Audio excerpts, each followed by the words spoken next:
Hi mga palangga, it's Megan JP. Alam nyo ba na pwede nyo na may upgrade ang inyong mga SSS UMID card into SSS UMID Pay card? May ID ka na, plus may debit card ka pa. So gusto nyo malaman mga palangga kung paano ko siya na-upgrade? Well, this video is perfect for you, so keep on watching!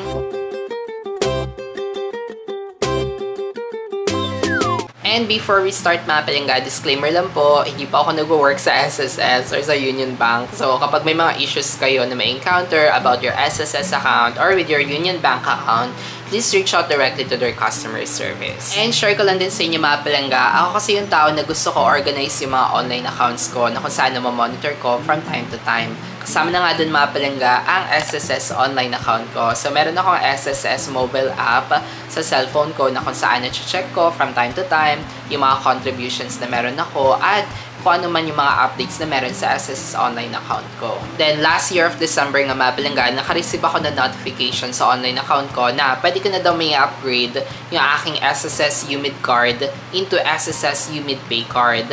So basically itong SSS UMID card ko mga palangga, nakuha ko to way back 2018 pa. So more than 4 years or more than 5 years ko na din siyang ginagamit.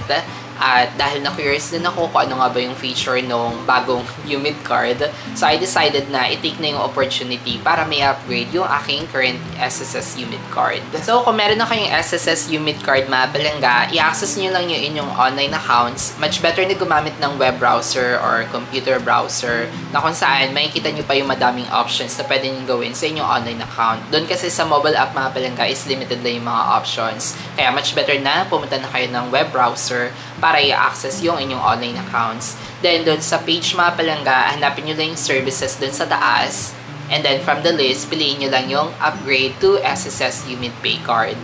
Then, i-follow nyo lang yung prompt mga palangga. So, parang magbibigay kayo ng consent doon na mag-agree kayo to have a SSS UMID Pay card. Then, after nyo mabigyan ng consent mga palangga, makaka-receive kayo ng notification sa inyong SSS online account at saka email na din na naka-indicate doon yung transaction ID at yung mga step-by-steps na kailangan natin makomplete. At dahil nga si Union Bank yung magiging provider ng ating ATM Pay card, so kailangan natin mag-create ng ating Union Bank account. Madali lang naman siya mga palangga. Kailangan nyo na mag-download ng Union Bank app sa inyong mga cellphone or pwede nyo din i-access ang kanilang official website gamit ang online browsers or using a computer. And then, click nyo lang yung sign up button mga palangga para ma-route kayo sa registration.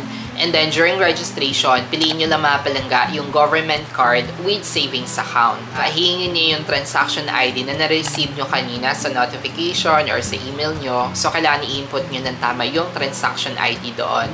And then, after nun, magbabalidate na siya mga palangga. And then, follow nyo lang yung prompt, yung mga details na kinakailangan na i-input. So, make sure na tama at saka correct siya mga palangga. And make sure din mga palangga na tama yung naka-indicate or nakalagay doon sa mailing address kasi doon yung ma-receive yung inyong UMID ATM Pay card. So, double check nyo yung mga information and then, i-complete nyo lang yung registration na yon. After na mga palangga, naka-indicate naman doon kung kailan nyo nga ba may expect na ma-receive yung inyong mga UMID ATM Pay card. Pero in my case mga palangga, kasi nag-sign up ako noong December 17 at saka within Metro Manila din naman ako, after 1 month, wala pa rin ako na-receive or hindi ko pa rin na-receive yung aking ATM Pay card or yung SSS UMID Pay card ko. Kaya naman, tumawag na ako ng Union Bank kasi sila naman yung provider ng debit card para i-inquire at mag-follow up. At ang sabi naman ng customer service na nakausap ko sa Union Bank na possible delay daw siya kasi nga nag-aantay pa sila ng confirmation from SSS kasi nga dalawa yung institution na nagpa-process noon, si SSS tsaka si Union Bank. Then, sinadjust niya din sa akin mga palangga na antayin ko pa or bigyan ko pa ng ilang days kasi baka on the process pa yung aking ATM Pay card. Then, last January 22 nga mga palangga, naka-receive na ako ng notification from Entrego. So, finally, na-issue na sa wakas yung aking SSS UMID Pay card. So, sa Entrego yung courier or yung magdi-deliver nung ATM Pay card. Nag-attempt na i-deliver ni Entrego yung aking SSS UMID Pay card ko sa mailing address ko. Pero dito naman ako nagka-issue mga palangga sa kanilang first attempt kasi wala talaga ako na-receive na tawag or notification man lang na nandyan na kami sa address nyo. At dahil nga nakatira ako sa condo mga palangga, so hindi ko alam kung nandyan na ba sila sa labas, nandyan na ba sila sa gate. Wala rin naman ako na-receive na tawag. So, yun lang yun. Hindi ko masyado nagustuhan kay Entrego with the first attempt. Kaya naman, sa first attempt nila mga palangga, so hindi ko din nakuha yung aking ATM pay card. Na-miss ko din yung delivery. Kaya naman, nag-reach out naman ako kay Entrego. Nag-send ako ng email sa kanila para magbigay ng delivery instruction na pwede nila akong tawagan or ito yung number ko para in case na nandiyan na sila. So, pwede nila akong ma-reach out or pwede nila ako ma-notify. And last January 26 mga palangga, which is 5 days after with their first attempt. So, nag-second attempt na sila mga palangga. And finally, in-acknowledge din nila mga palangga yung request ko. So, tinawagan nila ako, ni-notify na nila ako na nandiyan na daw sila sa gate. So, pinantuan ko sila mga palangga. And finally, na-accept ko na rin yung aking SSS UMID ATM pay card. So, ganito yung kanyang itsura ng envelope. Ayun. Finally, naka-indicate na din dun yung number ko. So, in-acknowledge na mga palangga yung email ko sa kanila, yung delivery instruction ko. And then, may nakalagay na din doon na prior delivery. At nung in-accept ko mga palangga, hiningan din ako ng valid ID. So, pre-send ko yung luma kong SSS UMID card, yung SSS UMID ID ko. So, ayun, nakuha ko din siya. So, ganito na yung itsura niya mga palangga. May nakalagay na Union Bank. Ayan. And then, may letter doon from SSS, tsaka Union Bank SSS UMID Pay Card. Indicate din nun mga palangga kung paano nga ba siya i-activate. Ito, activate your SSS UMID Pay Card. So, nandun na yung mga step-by-steps. And then, ayun na nga, dito na nakalagay yung ating SSS UMID card. Dito nakadikit. Naka-attach yan. So, pwede na natin tanggalin. Tapos, nakalagay din doon mga palangga yung mga features ng SSS UMID card natin. At saka, kung paano nga ba natin ma-maximize yung paggamit ng ating Union Bank account. And then, sa kabila naman, nakalagay din doon kung paano nga ba natin masisecure yung ating UMID card against damages or fraud. At ito na nga yung ating upgraded SSS UMID Pay Card. At ito naman yung luma kong SSS UMID Card. So, ano nga ba pinagkaiba niya mga palangga? Sa harap, same lang naman talaga siya with luma kong SSS UMID Card. So, same lang naman siya with this upgraded one. Siguro ang pinagkaiba niya lang is may chip na siya dito. Dahil nga siya debit card na siya. So, meron naman talagang chip yung mga debit card. So, yun lang pinagkaiba niya sa harap. Pero sa likod naman mga palangga, so dito sa luma nating SSS UMID card, blank lang tong nasa taas. So blanko yan. Pero dito sa ating upgraded SSS UMID Pay Card, so nakalagay na dito yung debit card information. Tapos may mga logo na sa taas. Ito SSS, GSIS, PhilHealth. Ayan. Tapos yung card information or card details. Tapos may nakalagay na din na Visa Plus. So, yun na yung pinagkaiba niya mga palangga with the old SSS UMID card. Kasi nga, debit card na siya, so meron na siyang card details. At dahil debit card na nga siya mga palangga, so connected na siya doon sa create natin na savings account with Union Bank. Now naman, ano nga ba yung mga features or benefits na makukuha natin kapag in-upgrade natin yung ating SSS UMID card natin to SSS UMID Pay Card?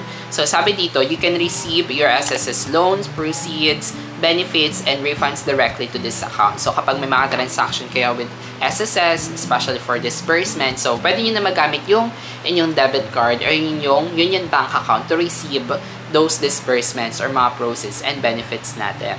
You can use your card to transact at SSS Self-Service Express terminals for inquiries and loan applications. You can access your 24/7 account through Union Bank app. So, pwede nyo nga ma-access mga palangga anytime. Pwede kayo makapag-deposit na money 24/7 at over 3,000 7-Eleven stores. Or you can also deposit over 8,000 EC Pay outlets. You can also use the card to shop in retail outlets, online stores accepting Visa, and you can also withdraw money at any ATM or BankNet ATM. So, sa madaling salita, combination na siya ng valid ID at saka ng debit card. So, combination niya mga palangga. And for me mga palangga, mas safe pa rin gamitin itong luma kong SSS UMID card compared dito sa SSS UMID ATM Pay Card. The reason behind that mga palangga, kasi nga, naka-indicate yung card details dito sa likod. Di ba nga yung iba mga financial institution kapag hiningan tayo ng ID, karamihan sa kanila ini-scan or pinopotocopy yung ID natin. So, kapag pinotocopy nila yun, back-to-back yung ID natin, so meron silang card details. So, makikita nila yung card information natin, yung debit card numbers natin. While the other ID naman mapalangga, yung luma, is wala naman nakalagay na card details. So, mas safe talaga gamitin ito. So, for me, ang purpose nito para sa akin is para kapag makareceive ako ng mga disbursement o mga benefits with my SSS o mga transaction ko with SSS. So, padali niya siya magamit mapalangga. Pero with this one, I think mas gagamitin ko pa rin itong luma kong card. Dahil na kapag magre-request o mag-show ako ng mga valid IDs, so I think much better ko pa rin gamitin itong luma kong SSS UMID card. Kasi valid pa rin naman siya. Wala naman nakalagay na expiration date. Tsaka almost same na naman ng harap nitong SSS ATM Pay card. So, same lang naman siya. Valid ID pa rin naman ito. Pero anyways, i-take advantage nyo na rin siya mapalangga. Lalo na sa mga may existing UMID card dyan. So, take advantage nyo na mapalangga. I-upgrade nyo yung mga UMID card into SSS UMID ATM Pay card for your future transactions with SSS. And I hope na naging helpful ang video na ito. Again, kapag may mga questions kayo or may issues kayo with your SSS or sa pag-create ninyong Union Bank account, so please reach out directly to their customer service for further assistance. At kung may gusto kayo suggest for our future videos, just comment below. And please don't forget din po to like and subscribe for more helpful videos like this. As always, thank you so much mga palangga for watching. Again, it's me, JP, and remember to be kind to yourself and to others. See you on our next video. Bye!